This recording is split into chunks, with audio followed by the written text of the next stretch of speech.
Hello. If everything is working properly, you are seeing an image of Mark Edward Ochterman and hearing some semblance of my voice. And I'm going to read Ace's account from the Hileist. My father was an Ul, but he went to Gurma land and hand-fasted my mother, a Gurma. They moved to the very edge of Aramhur, Ul country. My father died when I was young and my mother left soon after. I lived with my grandfather and uncles. They didn't raise me. I went to school in Vola during the long summers until I went up for 8th form. Then my grandfather forbade me to go on to school in Bezor. We fought one night.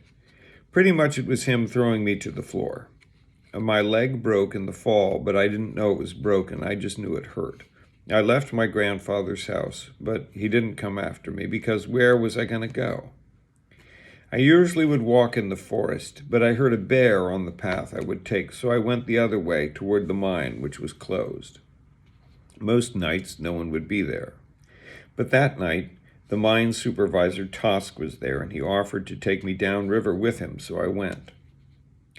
We were just going to go to Kulo, which is upriver of the Elgrin Gates, but the medics at Kulo said that the surgeons at Bezor should look at the leg. But they put my leg in a fat splint so that I basically couldn't sit in the boat. Instead, they strapped me into a climber's stretcher and strapped the stretcher to the cargo in the front of the boat. That was crazy and nauseating. I could sort of sit up, but mostly I just lay there. If I lay flat and looked ahead, I saw the ridges to our right and a little bit behind us. But when I looked that way, I got seasick, so I had to partly strain upward to look ahead. The river in that stretch between Kulo and Bezor is choppy, although never really dangerous. You get sprayed a lot in an open boat. The medics at Kulo made a big fuss, but I wanted to seem tough, so I didn't take the extra blanket they offered me as a pillow. About a mile downstream, I wished I had taken that blanket. All the way, Tosk talked and tried to get me to talk. He talked about how dangerous it was to live way out in the middle of nowhere, and how he thought they could have had better medical stuff at Kulo. Really, had a point. How many bears and panthers maul people in cities, he said, but where do you find surgeons? In cities. I pretty much believed what my grandfather said about cities, which was that they were like giant nurseries for people who couldn't take care of themselves. From what I'd heard about cities, I figured they were the most dangerous for buildings catching on fire and falling down. In Aramhur, villages were small and the houses were small. A fire could maybe spread fast and leave everyone homeless, but if the house was falling down, you could just jump out of the way. Sometimes when the ice shifted, the houses on the front street at Marak were all pushed over by a stack of block ice. One year, old Tobrids, the mine supervisor's elderly uncle, stayed in the second story of his house until the thaw, even though it was at a 45-degree angle. Tosk talked about that and asked me if I remembered anything about Tabriz other than that. Other than that he dyed his beard red and always drooled his quid of sagebrush and had possibly 4 brown teeth left. Tosk told me something about when Tabriz was younger, when the mine supervisor had been his brother, but I can't remember what that was. Sometimes it bothers me that I can't remember that. I think it might have been important. It took almost 3 days to get to Bezor. My leg hurt, but I didn't have a fever or any other trouble. And at Bezor, the surgeons were waiting at Bezor Creek with an electric motor cart, which carried me up to town. Tosk came around the long way. For 2 days then, I was in the surgery at Bezor. On the second day, my old teacher from Vola, Karatulku, visited me. She and Tosk arranged that I would stay with her and her sister, and he returned to Kulo. What I remember most about the time I lived with the Tulku sisters is the way their house always seemed to be dark, except for the study desk and the hall table where they kept kerosene lamps burning. Their house smelled like dusty old books and moth repellent. They ate at the neighborhood kitchen, and every evening they bathed and swam at the bathhouse, which they called the pool. Come to think of it, the bathhouse and the kitchen were next to each other in the block, run by the same twin brother and sister who were both hunchbacks. They said that they had an ancestor who had a formula for washing clothes so that they were made perfectly clean, no matter what they were made of.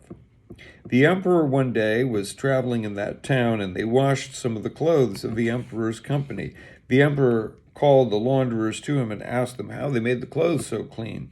They, however, said, "Oh, no, dread lord, we cannot tell, for this secret is the one thing that has kept our family from poverty for thousands of years." The emperor admired their fortitude. "But," he said, "for that secret, I would have been willing to grant you the dukedom of Karzad in perpetuity. I leave you and my court to ponder whether it is better to gamble all in faith and innocence or to prudently protect what has secure already." Some thought that the family were great fools, for they remained launderers in a remote mountain town.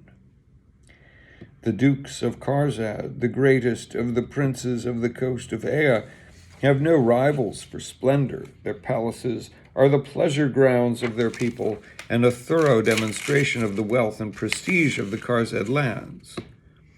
On the other hand, outside of Kalad, nowhere but Karzad has a more sinister reputation for intrigue and murder. The dukes of Karzad, set up by the emperor, were all killed in nasty ways. Perpetuity was meaningless when applied to the dukedom of Karzad. This was the conclusion of the hunchback bathhouse keepers anyway. Maybe they just wanted to feel better about not being lords of the coast. One of the things I remember most distinctly about my first night at Bazor was that the surgery kitchen served Fat House Mountain griddle cakes, which I had heard about, but had never seen. They are plate-sized batter cakes fried on a griddle and served covered in syrup.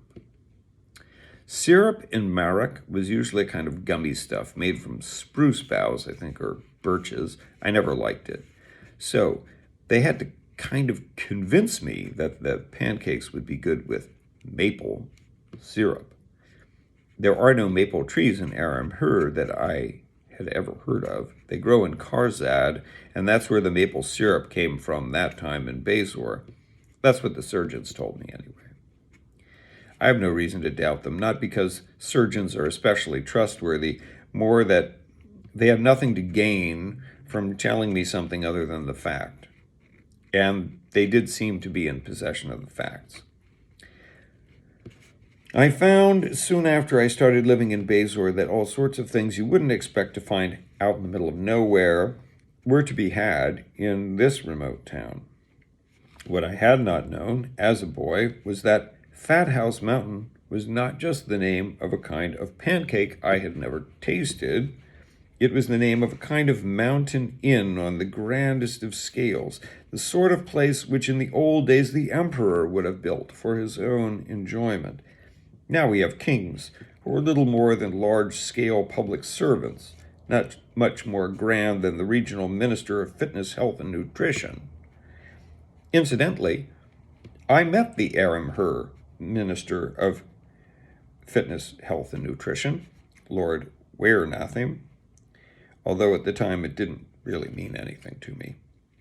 I was just out of surgery with a cast rather than a splint, sitting on a couch in the surgery lounge, and a virtual cult parade of white coats came through, and Lord Weirnathim, who I remember wore an orange and red robe with a swirling pattern.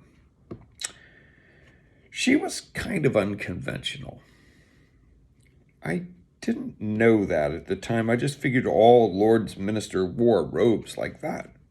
Of course, she is a well-known beauty, but Believe me, coming from Marek, I didn't really have a standard. Actually, she sort of frightened me more than I thought she was beautiful. She was stern, I guess. She seems to have come through all right. When I saw her, though, was before the riots and the bombing of the storehouse in Emmett. I think she had come to the surgery for some sort of regular dedication of a building. She stopped in, talked to another fellow about my age who was missing an eye because a mountain lion bit him. Admittedly, that's more interesting than the fellow with the leg broken by his grandfather on a drunk. I was kind of angry that she didn't stop to talk to me, especially afterwards when the half-blind boy had even more attention than before and the crowd of whitecoats was gone. They, at any rate, had been interesting to watch as they fidgeted and whispered and wrote in their little books. When Miss Cara came the next day, I inevitably compared her with Lord Werenatham. Werenatham is thin and tall, with a thin face, bright, sharp eyes, and dark hair all in a stack. Miss Cara is completely different, short, wide, and sort of round, small ears, small nose, small chin, made to live out on the ice. I doubt that Miss Cara would win a global beauty contest. To me, she was my first standard of beauty. In Bezor, though, her kind of beauty was set against many other kinds. Fat House Mountain was the reason. The Aram Hur is a sort of canyon of canyons. The main gorge is the Hur River, and in many of the longer curves of the valley, other streams wind down in their own canyons into the main current. The sides of the valley are so steep, it's faster to wind back and forth on the river than to climb up and over. Thousands of years ago, the Duke of Fascia carved tunnels through the ridges well above the level of the floods. These had been joined by bridges and raised roadways so that one could travel very quickly through the lower part of the Aram Hur toward Thangmur. Most of the bridges have been closed now. Visitors come to look at the ruins, but people use the river for travel. Freight that has to be moved quickly comes by air and is expensive. However, people live in Aram Hur because of the mines and the timbering operations. Foresters trap animals for their fur or collect mushrooms. Some people dig out mammoth ivory from the glacial tailings up on the tablelands. Shippers and cooks and launderers, and pretty soon each bend of the river is a village. But really, most people in Aram Hur never go very far up or down the river. At Bezor, people fly in from the coast, just like cargo comes up to the mines. Some people come to Bezor Station, but some go on to Jerwell Creek on the north side. Jerwell Ridge begins at Bezor. It's like a vast wall of rock, not so much a mountain, just a straight-out wall, almost 2 miles high. It stretches north and climbs into the Tarkash Ajkahil, the tangled mountains of the Devil's Playground. About halfway from the Hur River to the Tarkash, Jerwell Ridge is broken into sharp peaks called the Narrates. Anywhere you travel in Aram Hur, you hear stories about the Mogland. It seems that he spent half his lifetime wandering back and forth through central Ea looking for Thulkal's sword. The Nevarads are named after some of Mogland's companions who were supposed to search for the sword in that region. One of them had something to do with a cave up there that has mineral springs that are supposed to have sprung up when he died or something like that. I never paid too much attention to old legends. I was more interested in what I considered to be the new legends, especially about Eastbrook's place up on the north side. The locals in Bezor used to refer to Fat House Mountain with a sort of whisper and roll of the eye northward. That place, they called it. It was because of Fat House Mountain that Bezor had not one or even two sweet cellars, but had, famously, an entire avenue devoted almost entirely to sweets, another dedicated largely to clothes and books. and another to antiques. The contrast of the rough local villagers' gray leather coats and brown duffel trousers and the fine red and orange silks displayed in the workshops on Lime Street in Bazor is a study in irony not to be missed. Visitors to Fat House Mountain would sometimes take a local balloon ride to the port gantry at the top of Lime Street. The surgery was next to the port, so I was familiar with the area from my first arrival in Bazor. Most of the crowd that came with Lord Wernatham came from the port. At Marak, an airship came about 5-6 times a year. At Bazor, 6 airships came by every day. Only 1 or 2 of these went on beyond Bazor, onto the high port at Fat House Mountain. From there, the ships don't turn back to Bazor. They go up to Tarkash and make a circuit back over the plain. One time, I was talking with one of the women on an airship crew, and she told me that the trip is easier that way because of the wind direction. Fat House sucks you in from the south and spits you out from the north, and then the same thing happens at Tarkash. Then you meet the polar wind, and that blows you back between Tarkash and Balor.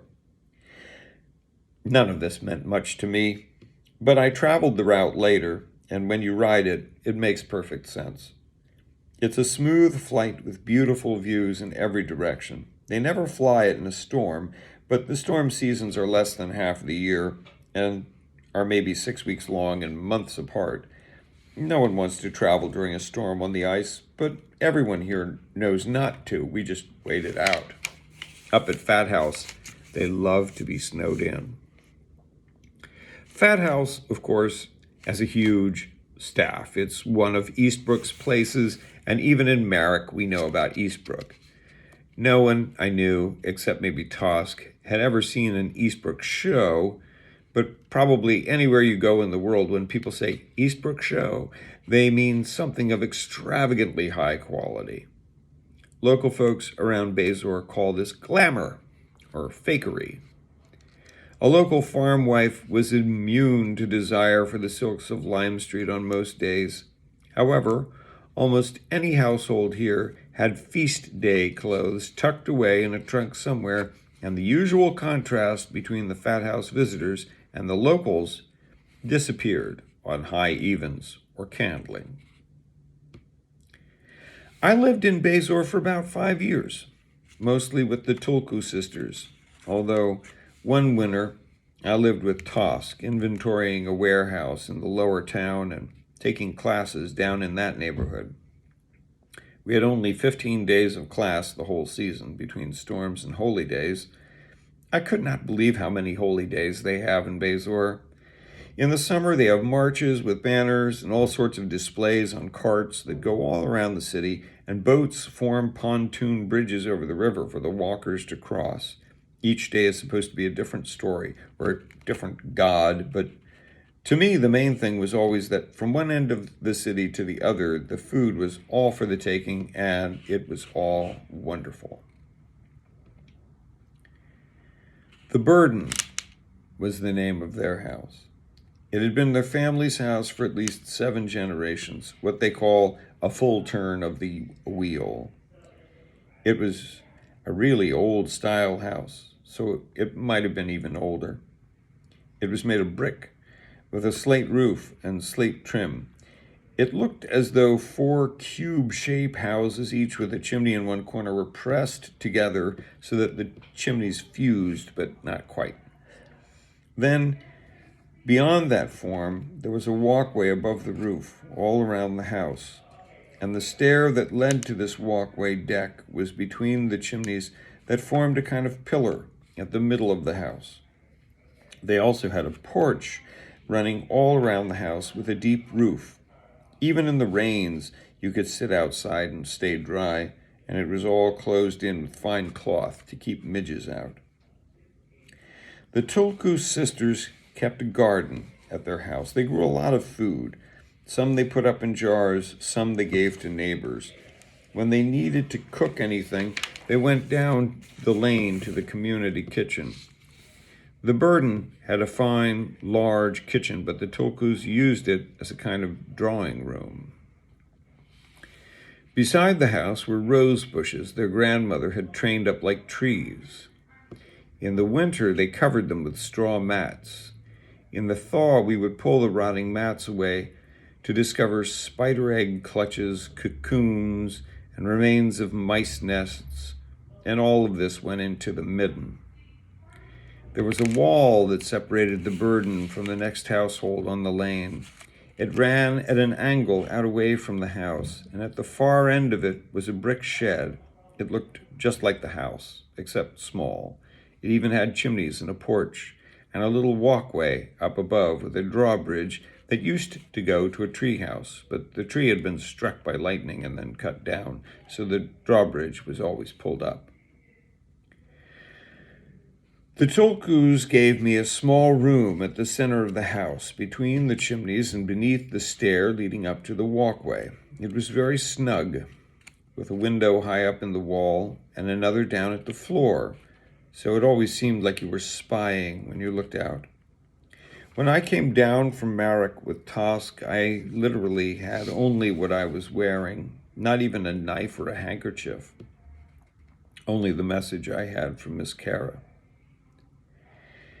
At first, I guess they had some trouble because they thought my grandfather would try to make me come back to Marek. I really didn't think that was very likely, but they had to write up a whole series of papers, and Tosk and another agent from the mining company came to visit a lot the first year I was in Bezor. I don't remember him very well. I went to school in Bezor, which was mostly in the summer. Over the winter, it was too much trouble to leave the house. I didn't really like any of the other children at Bezor. I didn't dislike them either. I was indifferent to them. I preferred to spend time by myself. I think some of the children at Bezor may have teased me or bullied me a little, but I don't really remember that. I remember liking school. I think I really preferred having the daily structure. Winters didn't seem to have as much order. Nights were very long, and you would always wake at some point in the darkness and feel that day would never come again. I did well in school. I was happy to read and write about what I had read, and I didn't mind ciphering, although I had some trouble with variables and formulas. And I enjoyed breathing and stretching and stories about the past and about nature, so everything went well for me in school. Tosk and the Tulkas thought I should go on to a Shadap in Karzad. Shadapak were popular all of a sudden, and Tosk seems to have thought that new meant good. He kept talking about a new Shadap that had new programs for young men from Ul families. I guess he forgot that my mother was a Gurma, and that was the source of all my troubles with my grandfather. I would rather have gone to a Gurma school than an Ul school, but Tosk was so excited about the Shadap, I ended up going there. Shadapak teach what they call Hilism. They start from the idea that when you die, your body and your spirit are parted, and that your spirit is now free and far more powerful than it could be trapped in a body. However, they also teach that whatever you do in life, it will be reversed in the future life of the spirit. You do good works, and after death, your powerful spirit will do terrible evil, but do evil deeds now, and as a spirit be completely free to accomplish a great good. When I first heard this, I laughed aloud, which wasn't the right thing to do, maybe. It was at Bezor after school. I was talking with another boy, and he told me this with a completely straight face. He obviously believed what he was saying. When I laughed, he did 4 things. First, he looked completely shocked. His eyes bugged out and his mouth dropped open. Then he screamed a sort of bark. And then he slapped me hard on the side of the head, and then he ran off. I don't even remember if he ever came to school again. I just remember this one time. Anyway, Tosk was very excited about Hilism. I never knew exactly why, but he said that I should have an interest in it because of my Ul ancestry. Now, having heard my whole life how I was worthless because I was half Gurma, I wasn't in a rush to follow up on my grandfather's people. Still, the school sounded interesting. It was near to a large city, but it was still in the countryside. Part of the program of the school was goat keeping and making cheese, which apparently was also a big part of Ul tradition. My grandfather never said anything about that. He always liked to talk about Lusak, the beheader, and how dreadful the Ul were once upon a time, long gone now. Tosk convinced the Tulku sisters that a season at this shadap would be a good experience for me between the end of school and some sort of apprenticeship or college studies. And just remember, there were Ul and Gurma who were also candidates, Miss Kara had said, and I sort of grinned, thinking of my uncles talking about the Maglond coupling his way around the world. My uncles used a different verb.